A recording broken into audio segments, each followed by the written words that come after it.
All right, probably because I don't do it often enough. I want to thank God for the way that he provides stability even in seemingly unstable times. And for that reason, I want to call Acts chapter 25 charges. And for what reason or what connection that might have to stability, hopefully that'll become clear by the time we get to the end of the chapter. That actually starts off in the first 5 verses describing the way that Festus arrives in the province of Caesarea. And after arriving in the province, after 3 days, he is going to go to Jerusalem, where those seeking Paul's life are going to request that he bring Paul to Jerusalem. However, he is going to be like, no, if you have charges to bring against Paul, bring them in Caesarea. And so in verses 6 through 12, that is exactly what they are going to do.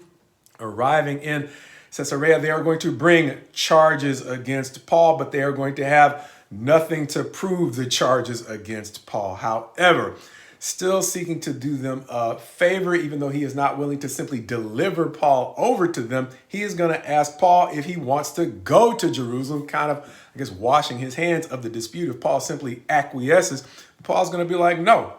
I'm appealing to Caesar, leading to Festus's consultation with his, I guess, his counselors and his decision to make the relatively famous statement, to Caesar you have appealed, to Caesar you will go. However, in the meantime, verses 13 through 22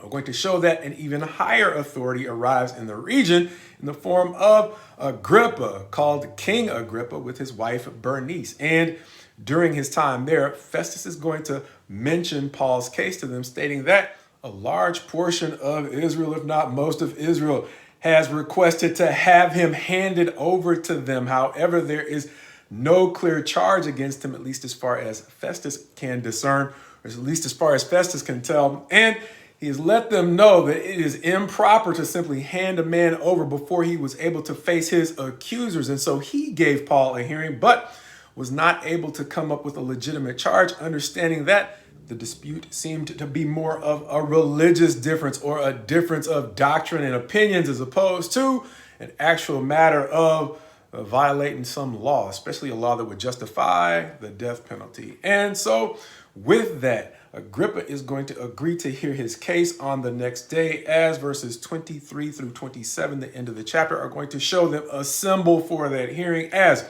Agrippa and his wife Bernice are going to seem to enter with much pomp and circumstance, or maybe just a whole lot of drama, as we might say it now.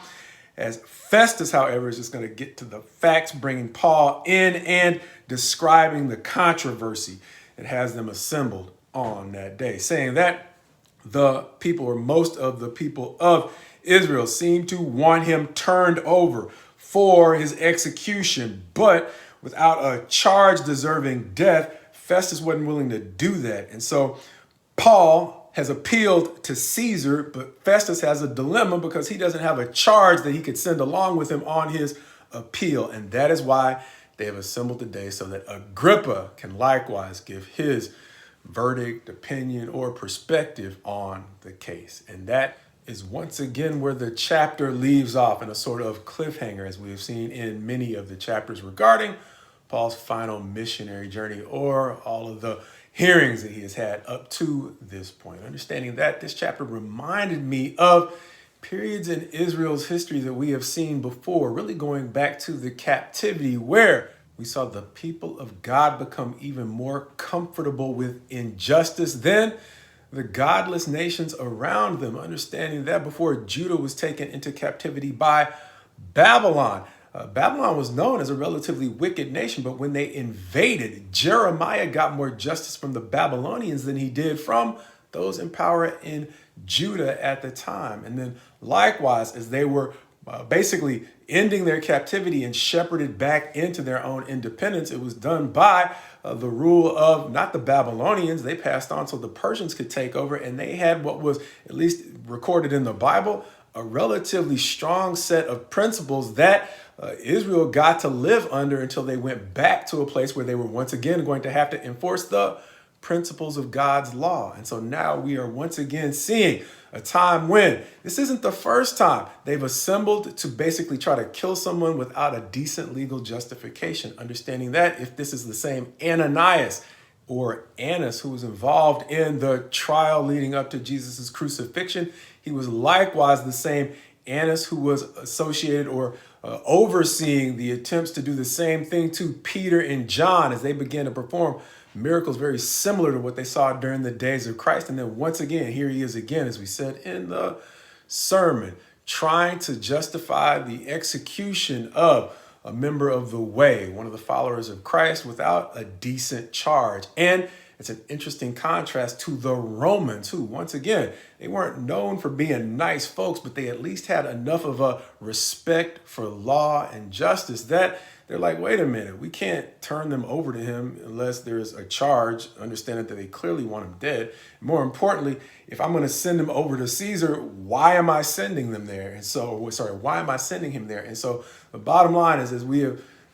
identified in the subtitle, the lack of a charge is one of the things that is distinguishing, once again, the people of God as they are approaching AD 70, where God is simply going to end this era in Israel's history from the godless nations around them who seem to have developed, as we mentioned in recent lessons, a greater respect for law and justice than those who claim to be his people. A decline in their integrity that not only coincides with his prophecies about the end of this era in Israel, but it may likewise foreshadow a decline in integrity amongst those claiming to be his people, as he likewise prophesies the rise of lawlessness preceding his return to put an end to lawless deeds. Reminding me that, as we mentioned from time to time, just as God put an end to the lawless deeds of his people in the days of the judges, and as we mentioned, the way that he put an end to their lawless deeds as they were taken off into Babylonian captivity, and as he put an end to the rise in lawlessness amongst his people during this period in Acts, where they once again seem to have become more comfortable with injustice than the godless people around them. He is once again pointing forward to a time when he will put an end to the rise of lawlessness and injustice amongst those who claim to be his people. Which is why we sometimes say, my prayer for you is my prayer for me.